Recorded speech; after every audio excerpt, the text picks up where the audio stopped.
అందరికీ నమస్కారం అండి. నా పేరు దివ్య. నా బిడ్డ పేరు చారువిక్టేజ్ అండి.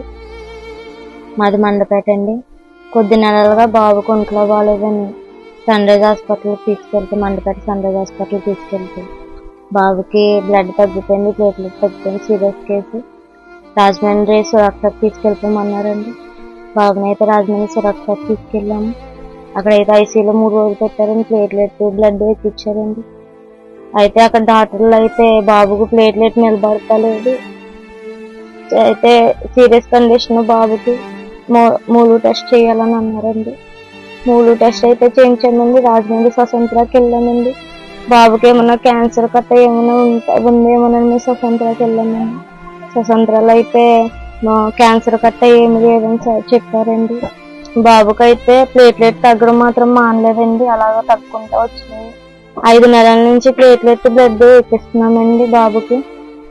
అయితే మళ్ళీ బ్లడ్ తగ్గిపోతుందని బాగా సీరియస్ అయిందండి. మళ్ళీ అప్పుడు విజయవాడ రెయిన్బో హాస్పిటల్కి వెళ్ళామండి. రెయిన్బో హాస్పిటల్కి వెళ్తే మూలు టెస్ట్ చేయాలన్నారండి. మళ్ళీ స్పెషల్ టెస్టులు కూడా చేశారండి బాబుకి, బ్లడ్ టెస్టులు. బిడ్డకి మూడు మార్పులు చేయించాలని చెప్పారండి. బాబు అయితే చిన్న వయసు 4 సంవత్సరాలండి. మాకైతే బాబుకి ఇక్కడ మండపేటలో ట్రీట్మెంట్ చేయించుకున్నాం. రాజమండ్రిలో ట్రీట్మెంట్ చేయించడం వల్ల 4 లక్షలు అయిపోయాయండి బాబుకి. ఇప్పుడైతే నేను బోన్ మ్యారో ట్రాన్స్ప్లాంటేషన్ అనేది చేయాలంటున్నారండి. దానికి 20 లక్షల నుంచి 30 లక్షల వరకు ఉంటుందని చెప్తున్నారండి.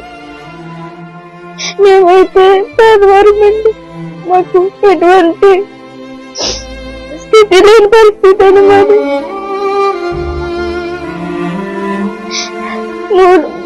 బోన్ మ్యారో టెస్ట్ అయితే విజయవాడలో కూడా చేరన్నారండి. హైదరాబాద్ కానీ, చెన్నై కానీ, బెంగళూరు కానీ తీసుకెళ్ళిపోవాలన్నారండి బాబుని. మా తల్లిదండ్రులు చూస్తేనండి కూలి పనికి వెళ్ళి పని చేసుకునేవాళ్ళండి. మేము 2 లక్షలు అయితే మా బిడ్డను కొట్టి పెట్టలేని పరిస్థితి అండి.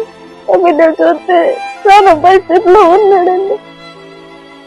నా బిడ్డ కొరకు మీరు అందరూ సహాయం చేయండి.